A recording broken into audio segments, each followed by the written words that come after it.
ಓಂ ಶ್ರೀ ಗುರುಭ್ಯೋ ನಮಃ. ಹರಿ ಓಂ. ಶ್ರೀಮಾತೆ ಶ್ರೀ ಶಾರದಾ ದೇವಿಯವರನ್ನು ಒಬ್ಬ ಶಿಷ್ಯ ಪ್ರಶ್ನಿಸುತ್ತಾನೆ, ಅಮ್ಮ, ನೀವು ನಮ್ಮನ್ನು ಯಾವ ದೃಷ್ಟಿಯಿಂದ ನೋಡುತ್ತೀರಿ? ಶ್ರೀಮಾತೆಯವರು ಉತ್ತರಿಸುತ್ತಾರೆ, ನಾನು ನಿಮ್ಮನ್ನು ನಾರಾಯಣ ಎಂದು ನೋಡುತ್ತೇನೆ. ಶಿಷ್ಯ, ನಾವು ನಿಮ್ಮ ಮಕ್ಕಳು, ನೀವು ನಮ್ಮನ್ನು ನಾರಾಯಣ ಎಂದು ನೋಡಿದರೆ ಆಗ ಮಕ್ಕಳು ಎಂದು ನೋಡುವುದಕ್ಕೆ ಹೇಗೆ ಸಾಧ್ಯ? ಶ್ರೀಮಾತೆ, ನಾನು ನಿಮ್ಮನ್ನು ನಾರಾಯಣರಾಗಿಯೂ ನೋಡುತ್ತೇನೆ, ನನ್ನ ಮಕ್ಕಳಾಗಿಯೂ ನೋಡುತ್ತೇನೆ. ಸಾಧಕನ ದೃಷ್ಟಿ ಏನು ಅಂದರೆ ಪ್ರತಿಯೊಬ್ಬರಲ್ಲಿ ಭಗವಂತನನ್ನು ನೋಡುವುದು. ಇದು ಅವನ ಸಾಧನಾ ಮಾರ್ಗ. ಅಂತಿಮವಾಗಿ ಅವನಿಗೆ ಅನುಭವ ಆಗುತ್ತೆ ಪ್ರತಿಯೊಬ್ಬರ ಒಳಗಡೆ ಭಗವಂತ ಇದ್ದಾನೆ ಅಂತ. ಆದ್ದರಿಂದ ಶ್ರೀಮಾತೆಯವರು ತಾವು ಪ್ರತಿಯೊಬ್ಬರನ್ನು ನಾರಾಯಣ ಭಾವದಿಂದ ನೋಡುತ್ತೇನೆ ಎಂದು ಹೇಳುತ್ತಿದ್ದಾರೆ. ಅದು ಸರಿಯಾಗಿದೆ. ಜೊತೆಯಲ್ಲಿ ಶ್ರೀಮಾತೆಯವರು ಜಗನ್ಮಾತೆ, ತಾಯಿ ಇಡೀ ಜಗತ್ತಿನಲ್ಲಿರುವ ಜನರನ್ನು ಯಾವ ದೃಷ್ಟಿಯಿಂದ ನೋಡ್ತಾಳೆ?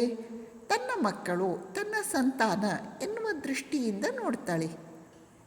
ಶ್ರೀಮಾತೆಯವರು ಪ್ರತಿಯೊಬ್ಬರನ್ನೂ ನಾರಾಯಣ ಅಂತ ಕೂಡ ನೋಡ್ತಾರೆ, ತಮ್ಮ ಮಕ್ಕಳು ಎಂದು ಕೂಡ ನೋಡುತ್ತಾರೆ.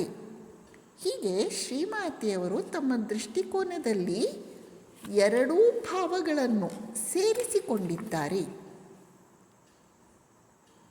ಇನ್ನೊಮ್ಮೆ ಶ್ರೀಮಾತೆಯವರು ತಮ್ಮನ್ನೇ ಅವಲಂಬಿಸಿಕೊಂಡಿದ್ದ ಒಬ್ಬ ಭಕ್ತಿಗೆ ಹೇಳುತ್ತಾರೆ, ನಿನಗೇನು ಬೇಕಾದರೂ ಯಾವಾಗಲೂ ನನ್ನನ್ನೇ ಕೇಳು. ಅವಳು ಪ್ರಶ್ನಿಸುತ್ತಾಳೆ, ಅಮ್ಮ, ಕೇಳುವುದು ಒಳ್ಳೆಯದೇನೋ? ಶ್ರೀಮಾತೆಯವರು, ನೀನು ನನ್ನನ್ನು ಕೇಳುವುದಿಲ್ಲವೇ? ನಾನು ನಿನ್ನ ತಾಯಿ. ಎಂತಹ ಸುಂದರವಾದ ಮಾತು! ಶ್ರೀಮಾತೆಯವರಿಗೆ ತಮ್ಮ ಸಂತಾನದ ಮೇಲೆ ಎಷ್ಟು ಕಾಳಜಿ! ಏನು ಬೇಕಿದ್ರೂ ಅವರನ್ನೇ ಕೇಳಬೇಕಂತೆ.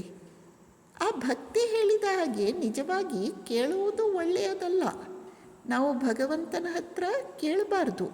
ನಾವು ಕೇವಲ ಅನಪೇಕ್ಷರಾಗಿ ನಮ್ಮ ಸ್ವರೂಪದಲ್ಲಿ ನಾವು ಇರಬೇಕು. ಆದರೆ ತಾಯಿಗೆ ತನ್ನ ಮಕ್ಕಳ ಬಗ್ಗೆ ಕಾಳಜಿ. ತಾಯಿ ಹೇಳುತ್ತಾಳೆ, ನಿನಗೇನು ಬೇಕಿದ್ದರೂ ಕೇಳು, ನಾನು ನಿನ್ನ ತಾಯಿ.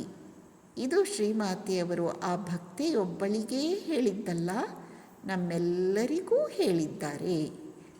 ನಮಸ್ಕಾರ.